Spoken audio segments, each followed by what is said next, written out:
అధికారంలో ఉంటే ఇష్టారాజ్యంగా వ్యవహరిస్తారా? కక్ష సాధింపు చర్యలకు పాల్పడతారా? ఇదేనా ప్రజాస్వామ్యం అంటే?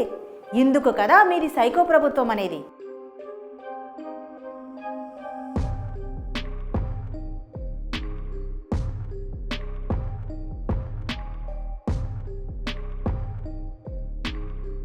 ఈ వీడియో ఏంటో తెలుసా?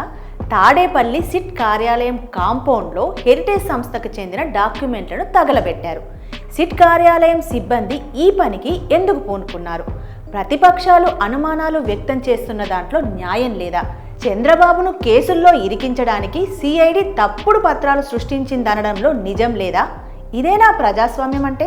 సిఐడి చీఫ్ కొల్లి రఘురామరెడ్డిని చిక్కుల్లో పడేయడమేనా ప్రజాస్వామ్య పాలన అంటే? ఈసారి మీ ప్రభుత్వం రాకపోతే ఇలాంటి అధికారులే కదా చిక్కుల్లో పడేది. అయినా సిఐడి చీఫ్ అయ్యుండి మీ బుద్ధి ఏ బర్రెలు కాచింది సార్?